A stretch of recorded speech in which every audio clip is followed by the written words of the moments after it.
हाँ जी स्टूडेंट्स, हाँ जी बेटा, इस वीडियो में हमने मैथ्स चैप्टर नंबर 4 एक्सरसाइज 4.1 का सेकंड पार्ट करना है। फर्स्ट पार्ट बेटा हम ऑलरेडी कर चुके हैं और इसकी वीडियो मैंने बेटा आपको पहले से अपलोड कर दी हुई है। जिन्होंने नहीं देखी है वो पिछली वीडियो देख लो। और इस वीडियो में हमने सेकंड पार्ट सॉल्व करना है। सेकंड पार्ट में देखो क्या बोल रहे हैं, check whether the value given in the bracket is the solution to the given equation और नॉट। यहाँ पे हमें बोला है कि हमें ये जो ब्रैकेट में ये जो हमें नंबर दिया हुआ है, ये जो हमें नंबर दिया हुआ है, इसको हमें बताना है कि इस नंबर को अगर हम इस इक्वेशन में पुट करेंगे तो क्या ये इसका सोल्यूशन है या नहीं है। यहाँ पे आपको बोला है कि ये जो आपको ब्रैकेट में ये जो नंबर दिया हुआ है ये इसका सोल्यूशन है या नहीं है। और इसका सोल्यूशन इसका सोल्यूशन तो ही होगा जब हम इस इक्वेशन को सॉल्व करेंगे, लेफ्ट हैंड साइड को सॉल्व करेंगे और इसका सॉल्व करने के बाद आंसर जो है वो इसके बराबर आ जाएगा। यानी कि हमारे पास इक्वेशन है x + 4 = 11। यहाँ पे इस इक्वेशन पे जहाँ पे x होगा, क्योंकि x की वैल्यू आपको ऑलरेडी गिवन है ना, तो जहाँ पे x होगा वहाँ पे आपको x की वैल्यू पुट करनी है। इस इक्वेशन पे x यहाँ पे है तो इसकी जगह पे हम क्या लिख देंगे, 7 + 4 का 4 = 11। ठीक है, तो 7 और 4 कितने हो गए, 11 = 11। अब देखो दोनों बराबर हो गए ना। जब इसको इस इक्वेशन को सॉल्व किया तब भी 11 आ गया, इसका भी 11 था। तो हमने क्या लिखना है, yes this is the solution of, यहाँ पे लिख देना इसको यस। ठीक है, अब उसके बाद अगली वाली इक्वेशन में भी हमें ऐसे बोला हुआ है, तो यहाँ पे जहाँ पे x दिया हुआ है वहाँ पे हमने x की वैल्यू पुट करनी है। तो यानी कि इक्वेशन क्या है हमारे पास, 8x + 4 = 28। ठीक है, तो 8 का 8 आ जाएगा। x की वैल्यू कितनी दी हुई है, 4 दी हुई है, तो यहाँ बीच में कोई साइन नहीं है, दैट मीन वो मल्टीप्लाई का है। तो हम ब्रैकेट में लिख देंगे 4 + 4 = 28। 8 का टेबल 4 तक पढ़ना है। 8 4 = 32, 32 में 4 प्लस किए तो कितना हो गया, 36/28। अब दोनों ये बराबर नहीं है ना, नॉट इक्वल टू आया है दोनों, 36 तो इसके बराबर है ही नहीं है, तो इसका आंसर आ जाएगा नो। यानी कि ये जो ब्रैकेट में आंसर दिया है वो इसका सोल्यूशन नहीं है। अगला जो हमें दिया हुआ है 3m - 3 = 0।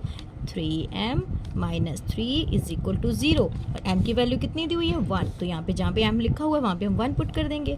3 का 3 और 1 लिख दिया ब्रैकेट में, क्योंकि बीच में कोई साइन नहीं है, वो मल्टीप्लाई का है। -3 = 3, 3 1 = 3 आ गया, -3 = 0। 3 में से 3 गया तो 0 आ गया, = 0। अब देखो यहाँ पे भी 0 था, यहाँ पे भी 0 हो गया, तो हमारे पास आंसर सेटिस्फाइड होकर इसका सोल्यूशन निकल आया है। ठीक है, अगली इक्वेशन में क्या बोला हुआ है, x/5 - 4 = 1। यहाँ पे x की वैल्यू कितनी दी हुई है, 15। तो क्या करेंगे, यहाँ पे x है ना, तो x की जगह पे हम लिख देंगे 15/5 - 4 = 1। क्या हो जाएगा, इसकी कटिंग हो जाएगी, 5 1 = 5, 5 3 = 15। तो कितना हो गया, 3 - 4 = 1।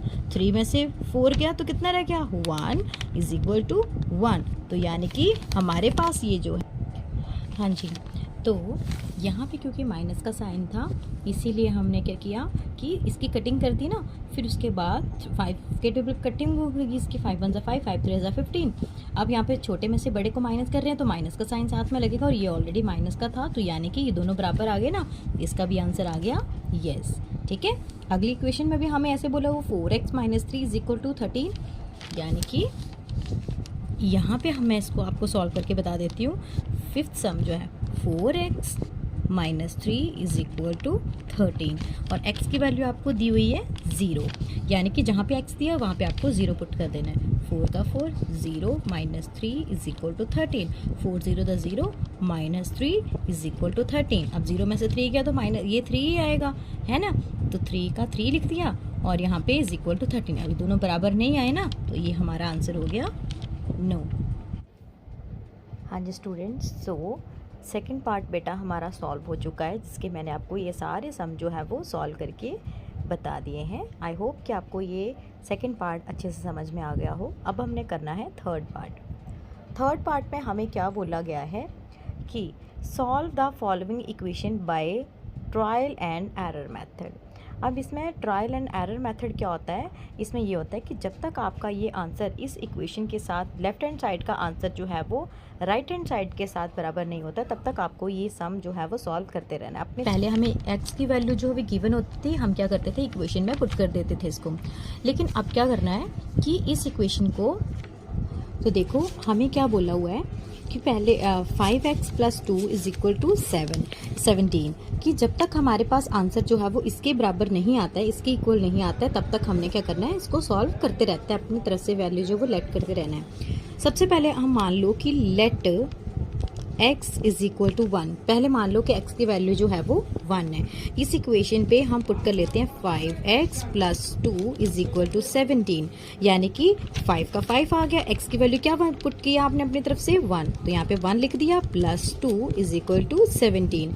5 1 = 5 +2 = 17। 5 और 2 कितने हो गए, 7 = 7। अब ये तो बराबर नहीं आया, तो यहाँ पे हमने 1 पुट किया था ना, अब हम x की वैल्यू जो है वो 2 पुट कर लेते हैं। लेट x = 2, हमारे पास इक्वेशन क्या थी, उसी इक्वेशन पे हम 2 पुट कर लेते हैं। जब तक हमारे पास 17 के इक्वल नहीं ना आता आंसर, तब तक हम इसको करते रहेंगे। अब हमने करना क्या है, 5 यहाँ पे x की वैल्यू 2 पुट की है, तो यहाँ पे ब्रैकेट में लिख देंगे 2 x की जगह पे +2 = 17।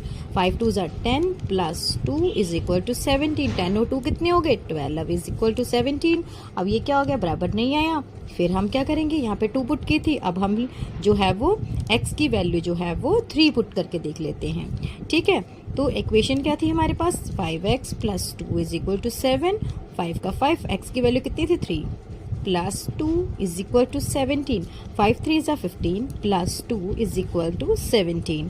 अब 5 15 और 2 कितने हो गए, 17 = 17। तो हमारे पास आ गया ना आंसर। अब ये वाला आंसर कब आया, जब हमने x की वैल्यू 3 पुट की है। तो हमने क्या लिखना है, x = 3 इज द सोल्यूशन, कि हमारे पास जो है x की वैल्यू 3 जब हमने पुट की, तब इस इक्वेशन का सोल्यूशन निकला, इज द सोल्यूशन।